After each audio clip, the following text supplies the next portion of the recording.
కార్తీక పురాణం 28వ అధ్యాయం. విష్ణు సుదర్శన చక్ర మహిమ.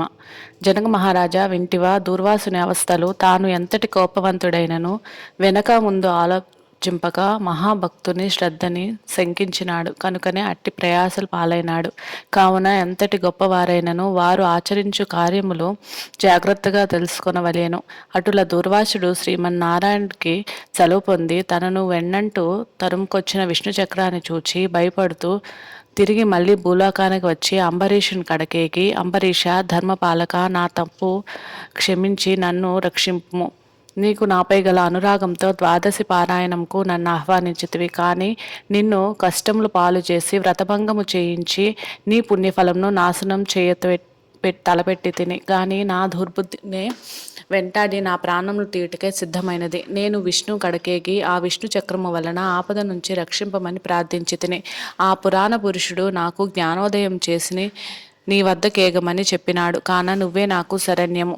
నేను ఎంతటి తపశ్శాలి అయినను, ఎంత నిష్టగల వాడినైనను నిష్కలంక భక్తి ముందు మేమియూ పని చేయలేదు. నిన్ను విపత్తు నుంచి కాపాడు మని అనేక విధములా ప్రార్థించును. అంబరీషుడు శ్రీమన్నారాయణ్ణి ధ్యానించి, ఓ సుదర్శన చక్రమా, నీకివే నా మనఃపూర్వక వందనములు. ఈ దూర్వాస మహాముని తెలిసియో తెలియకయో తొందరపాటున ఈ కష్టమును కొని తెచ్చుకొనెను. అయినను ఇతడు బ్రాహ్మణుడుగాన ఇతన్ని చంపవలదు. ఒకవేళ నీ కర్తవ్యము నిర్వహించతలచితివేని ముందు నన్ను చంపి తర్వాత ఆ దుర్వాసుని చంపుము. శ్రీమన్నారాయణుని ఆయుధానివి.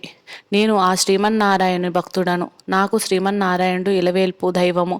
నువ్వు శ్రీహరి చేతిలో నుంచి అనేక యుద్ధములలో అనేక మంది లోక కంటకులకు చంపితివి గాని శరణు గోరువారి గారిని ఇంతవరకు చంపలేదు. అందువల్లనే ఈ దూర్వాసుడు ముల్లోకముల్లో తిరిగినను ఇతన్ని వెంటాడుచునే ఉన్నావు గాని చంపటలేదు. దేవా, సురాదిభూత కోటులన్నింటి ఒకటిగా ఏకమైనను నిన్నేమియూ జాలవు. నీ శక్తికి ఇవే విధమైన అడ్డంకము లేదు. ఈ విషయంలో లోకమంతటికీ తెలియను. ఆయనను మునిపుంగవుని ఏ అపాయము కలగకుండా రక్షింపుమని ప్రార్థించుచున్నాను. నీ యందు ఆ శ్రీమన్నారాయణ శక్తి ఇమిడి ఉన్నది. నిన్ను వేడుకొనుచున్నాను. శరణు వేడిన ఈ దుర్వాసుని రక్షింపుము అని అనేక విధముల శృతి చేస్తూ అతి రౌద్రకారములతో నిప్పులు రొక్కుచున్న విష్ణు చక్రాయుధమును అంబరీషుని ప్రార్థనలకు శాంతించి, ఓ అగ్రేశ్వర అంబరీష, నీ భక్తిని పరీక్షించటకు ఇట్లు చేసి తిని గాని వేరు కాదు. అత్యంత మహాపరాక్రమవంతులైన మధు కైటభులను దేవతలందరూ ఏకమై కూడా జంపజాలని మూర్ఖులకు నేను దునుమాడుట నీ వెరుగుదు కదా. ఈ లోకములో దుష్ట శిక్షణ శిష్టరక్షణకే శ్రీహరి నన్ను వినియోగించి ముల్లోకములందు ధర్మమును స్థాపించుచుండును. ఇది ఎల్లరకు తెలిసిన విషయమే. ముక్కోపియగు దుర్వాసుడు నీపై పగబూని నీ వ్రతమును నశింపజేసి నానా ఇక్కట్లు పెట్టవలనని కన్నులెర్రజేసి నీ మీద చూపిన రౌద్రమును నేను తిలకించి తిని.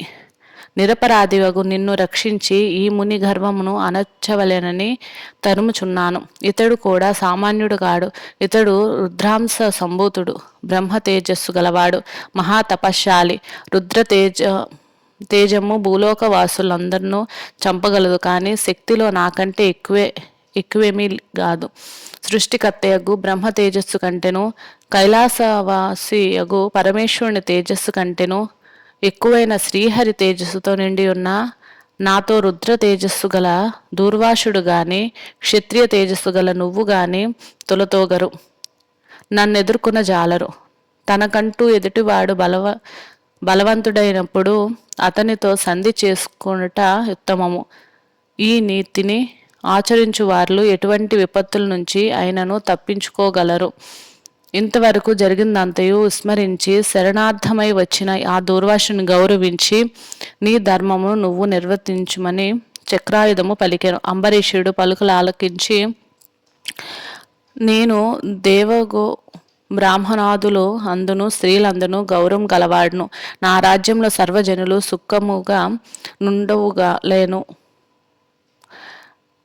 నీ ఇవే నా అభిలాషలు కాన శరణుగోరిన ఈ దూర్వాసుని నన్ను కరుణించి రక్షింపుము. వేల కొద్దీ అగ్ని దేవతలు కోట్ల కొలది సూర్యమండలంలో ఏకమైనను నీ శక్తికి తేజస్సుకు సాటి రావు.